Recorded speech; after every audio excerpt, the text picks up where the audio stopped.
Assalamualaikum dan salam sejahtera. Hari ini kami daripada 2 BITC S1G1 akan memetangkan tentang etika dalam perubatan. Kami terdiri daripada 7 orang ahli kumpulan, iaitu Ukeng Zen, Muhammad Haikal, saya, Rabiatul Adawiyah, Sofia Nabila, Siti Sarah, Farah Aina dan Syafiqah. Okey, kami memilih etika dalam perubatan untuk dikupaskan hari ini kerana seperti yang kita tahu baru-baru ini dunia telah dilanda oleh pandemik COVID-19 dan ahli perubatanlah yang menjadi benteng pertahanan untuk menangani pandemik COVID-19. Namun, pada ketika itu seperti yang kita ketahui sering muncul di paparan media semasa ataupun akhbar tempatan bila mana ahli-ahli perubatan telah tidak beretika ketika menjalankan tugas. Sebagai contohnya, tidak amanah. Sebagai contohnya, penjualan-penjualan sijil-sijil vaksin ataupun tidak berintegriti, sebagai contohnya pendedahan-pendedahan identiti mangsa tanpa persetujuan mangsa. Oleh itu, hari ini kami akan mengupaskan tentang lebih dalam tentang 4 etika yang diamalkan dalam perubatan. Okey, kita teruskan dengan definisi yang akan dibentangkan oleh Ukeng Z. Okey, definisi pertama ialah etika. Etika adalah satu cadangan falsafah yang bertujuan untuk mengkaji nilai moral dan juga dikenali sebagai falsafah moral. Etika berasal daripada perkataan Yunani iaitu ethos yang bermaksud watak atau perkara yang berkaitan dengan personaliti seorang.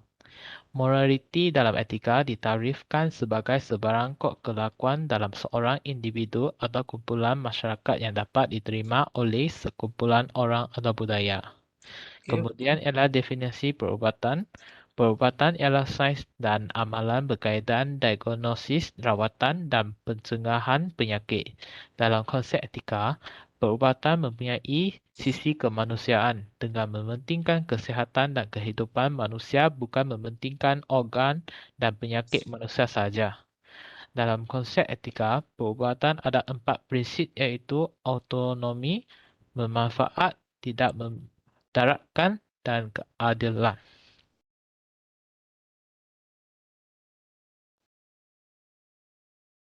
Next. Seterusnya, etika dalam dunia perubatan yang pertama iaitu autonomi pesakit.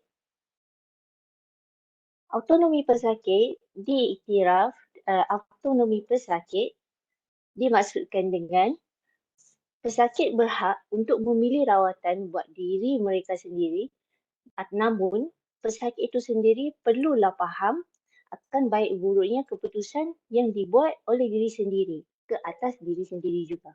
Autonomi pesakit terutamanya dalam ICU kebanyakannya diambil alih oleh keluarga.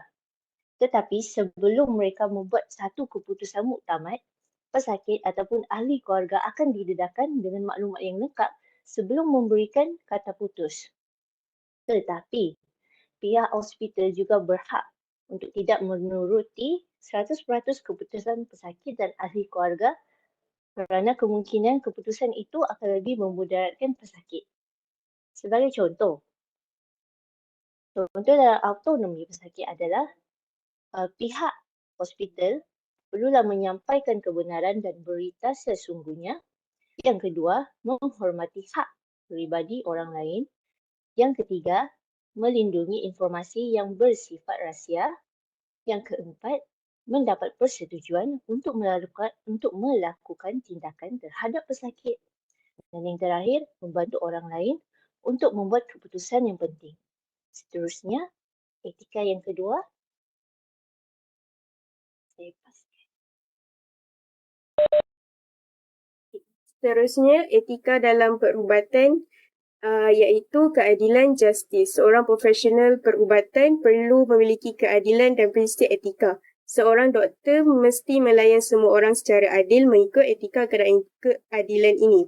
Implikasinya ialah setiap orang mempunyai hak untuk mendapatkan rawatan perubatan tanpa mengira etnik, agama, jantina, status perkahwinan, diagnosis penyakit, tahap pendidikan atau faktor lain. Dengan mengamalkan etika yang betul, semua pesakit mendapat rawatan yang sama dan adil. Kemudian, mengikut konsep keadilan, Semua keputusan perubatan haruslah adil. Sebagai contoh, pesakit sering dinafikan penjagaan penting kerana latar belakang sosioekonomi, bangsa, orientasi seksual dan sebagainya. Keadilan bukan sahaja terpakai kepada pesakit, ia juga memberi kesan kepada penyediaan penjagaan kesihatan. Semua doktor, jururawat dan pakar kesihatan lain mempunyai hak untuk mengamalkan profesi mereka dalam persekitaran yang menyenangkan. Akhir sekali, profesional dalam bidang perubatan perlu mengekalkan moral yang kukuh. Kepercayaan yang anda miliki dengan pesakit anda akan meningkat jika anda mengekalkan standard etika yang tinggi. 4 prinsip etika penjagaan kesihatan mesti diambil kira oleh profesional penjagaan kesihatan apabila merumuskan jawapan yang optimum kepada keraguan etika.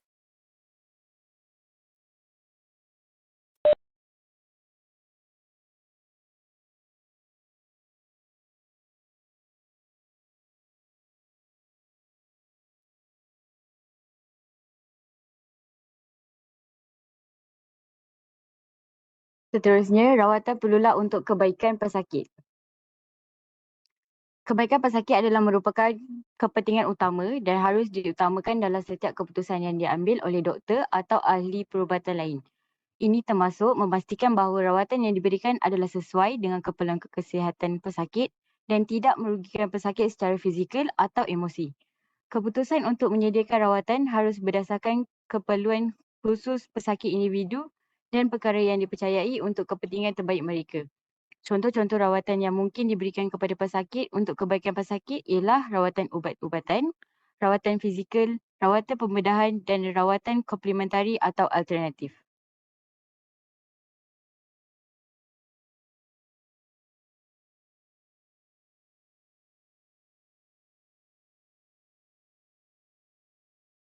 Etika yang seterusnya ialah tidak memudaratkan. Prinsip tidak memudaratkan adalah tanggungjawab yang dipikul oleh seorang doktor untuk tidak memberi kemudaratan kepada pesakit semasa memberi rawatan. Jika sesuatu rawatan menyebabkan lebih banyak keburukan berbanding kebaikan, ia seharusnya dihindarkan. Jadi dalam arti kata lain, etika tidak memudaratkan adalah satu prinsip etika yang melarang tindakan yang membahayakan atau memperburuk keadaan pesakit.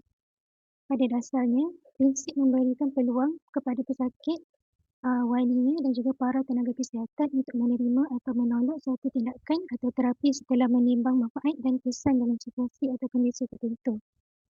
Jadi dalam menerapkan etika tidak memudaratkan dalam dunia perubatan, contoh yang boleh diketengahkan ialah seorang doktor perlulah mengutamakan dan memikirkan keputusan pesakit serta ahli keluarganya terlebih dahulu. Dan seorang pesakit pula perlu mempunyai tanggungjawab dan mempunyai keinginan yang kuat untuk sembuh. Maka dengan itu adalah wajar bagi seorang pesakit untuk patuh pada nasihat dan apa yang disarankan oleh seorang doktor yang sememangnya lebih arif tentang perihal kesihatan. Oleh itu, apa-apa tindakan atau perubatan yang membuahkan hasil yang bermanfaat ataupun memberi kesejahteraan bagi kebanyakan pesakit adalah diwajarkan dan pada masa yang sama, sebarang kemudaratan perlulah dihindarkan.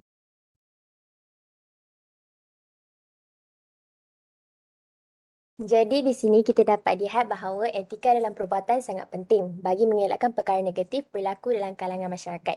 Sebagai contoh, berita-berita seperti pendedahan identiti pesakit rawatan yang berbahaya dan ketidakterlilusan doktor dalam menjalankan amanah sering dipaparkan di laman media sosial.